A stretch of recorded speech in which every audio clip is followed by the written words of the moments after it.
Hey friends, how are you? Welcome back to Learn English with Stories. It's me. Do you know about the origin of the holy river Ganges? In today's story, you will learn about the amazing story of the origin of this river and its impact on the whole world. You will also learn many new English words and phrases. So let's begin. First of all, let me introduce you to the main character of our story, King Bhagiratha. He was the king of a small kingdom many years ago. But before we start talking about him, we have to talk about his ancestors first. They were kings too, but they made a big mistake. They didn't listen to the advice of a sage, a wise hermit living in the forest, and they did not respect him. And then the sage cursed them, put a curse on them. According to the rules of Dharma, the righteous law, the sage's curse could only be stopped by a great penance, a very difficult test. The sage went to the Himalayas and started meditating, concentrating his mind and body and trying to reach a higher level of consciousness. The other hermits joined him, and soon the mountain was full of sages performing a severe penance. Bhagiratha wanted to stop the curse and free his forefathers from suffering, so he decided to bring Ganga, the holy river coming from heaven, down to earth. He wanted to bring her to the mountain where his forefathers were trapped. But how could he do it? How could he bring a celestial river down to earth? Even gods find it hard to do such a thing, and he was just a man. But he knew that he had to try. This was going to be one of the greatest challenges of his life, a formidable task. So Bhagiratha announced the pleasures of his royal life, gave up his luxurious palace, and left his kingdom. He also left behind all of his material possessions, his cars, clothes, furniture, everything. He didn't want to see his wife and children again. His only goal now was to save his ancestors. He started to walk towards the Himalayas, towards the home of the gods. On the way, he met different kinds of people, holy men, beggars, businessmen, farmers, and so on. Some of them tried to help him, but they couldn't understand why he wanted to do such a crazy thing. Others laughed at him, but Bhagiratha ignored everyone. He continued his journey until he reached the Himalayas. There he saw the other sages and hermits performing their penance. He sat down among them and started to meditate. He performed many kinds of austerities, extreme acts of self-discipline. He didn't eat delicious food. He lived on fruits and roots. He slept on hard rocks and cold stones and never complained. He always hoped that one day the gods would help him, and he never gave up. That's what it means to have tenacity, to keep going no matter how difficult things get. After many years, one day he heard a beautiful sound. It was the sound of bells and drums. He opened his eyes and saw a wonderful sight.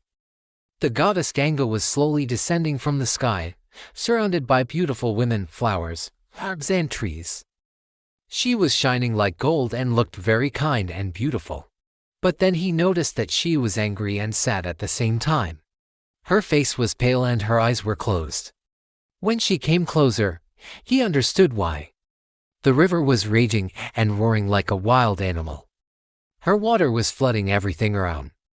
She was dangerous and unpredictable, like a torrent, a sudden rush of water overflowing the banks of a river.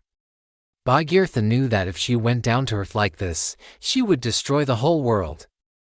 The trees and plants would be washed away. The mountains would be flattened and the earth would become a huge lake. So, he had to stop her somehow, but how? Then he remembered Lord Shiva, the great god of destruction and creation. He was the only one who could calm down Ganga. But how could he call him? What could he offer him? He had nothing now. He was poor and weak after so many years of fasting and penance. But then he remembered that he still had his crown. It was the symbol of his royalty, of his sacrifice, his duty and his faith. So he took off his crown and started walking towards Ganga. He walked on water and reached the river bank. Then he put the crown on the ground and closed his eyes. At that moment, Shiva appeared before him. He was tall and handsome, but his hair and beard were long and messy, and his body was covered with ashes. He looked like a sadhu, an Indian holy man living in the forest. but everyone knew he was a god. Bhagiratha fell at his feet and said, "Oh Lord, please help me bring the Ganges down to earth. Please calm her down and make her flow like a gentle stream." Shiva nodded his head and went to the river. He picked up a lock of her hair, thick and long and tangled, and put it on his head. Then he started dancing and moving his body.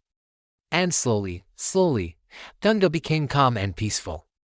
Her anger disappeared and she turned into a beautiful woman. She was still sad, though. She didn't understand why she had to leave the sky and come to earth. And then Shiva spoke to her. "You have to go down to earth and purify the 7 holy rivers there. You will wash away their dirt and sins, and you will give them new life. You will be called Ganga, the mother of all rivers, and your water will be holy and powerful. You will give life to all living beings and wash away the sins of those who bathe in you." Ganga agreed and bowed to Shiva. She knew that he was right. It was her duty as a goddess to serve the world and help the people. So she started flowing down to earth. When she reached the Himalayas, she saw the sages and hermits and decided to visit them first. She wanted to give them the holy water from her locks, the thickest and purest part of her hair. She thought that they deserved it after so many years of penance and austerity. The sages were very happy to receive her. They drank her water and felt very refreshed and energized. Then they blessed her and asked her to go to King Bhagiratha. He needed her the most. She had to fulfill his wish and free his ancestors from the mountain. So Ganga started flowing down the Himalayas, down the hills and valleys. She jumped over rocks and trees, over mountains and rivers. She was like a white horse running freely and happily. She was laughing and singing and playing with the wind. But she was also very careful not to hurt or harm anything or anyone. She knew that she had to reach the ocean to complete her mission. On her way, she met many rivers and streams and lakes and ponds. She saw birds and beasts, snakes and insects, fish and frogs, deer and elephants, tigers and lions. She gave them all some of her holy water and received their blessings in return. Finally, she reached the sea. It was vast and deep and dark. She could feel the power and mystery of the ocean, the home of many gods and demons, the place where all rivers end their journey. But she had to keep going. She had to reach the other shore and free Bhagiratha's ancestors. So she crossed the sea and reached the other side. There she saw the sage sitting peacefully on a rock. He was meditating and smiling. He looked very old and weak, but also very powerful and wise. She knew that he was the one she had to meet. She touched his feet and said, "Oh holy sage, I have brought the holy water from my locks to free your disciples, Bhagiratha's ancestors. Please accept it and bless them." The sage opened his eyes and looked at Ganga. "Thank you, daughter. You have done a great favor to all of us. You have saved us from this mortal coil. You are indeed the mother of all rivers and the savior of the world." Then he took some of her water and sprinkled it on the ancestors. They were liberated from their suffering and reached the highest heaven, the abode of all gods. From that day on, Ganga became the holiest river on earth. Her water could wash away all sins and suffering. Her banks became the holiest pilgrimage sites. And her flow became the holiest ritual. And Bhagiratha became known as Bhagiratha, the one who brought the Ganges down to earth. His name became synonymous with great effort and determination. He proved that even the most formidable tasks could be achieved with tenacity and perseverance. His story teaches us to never give up hope and to always follow our duty. Friends, this was today's story. I hope you liked it. If you want to read the original story, you can check out the details in the description below. Also, don't forget to subscribe to our channel and press the bell icon to receive notifications of all our new videos. Thank you for watching. Love you. Bye-bye.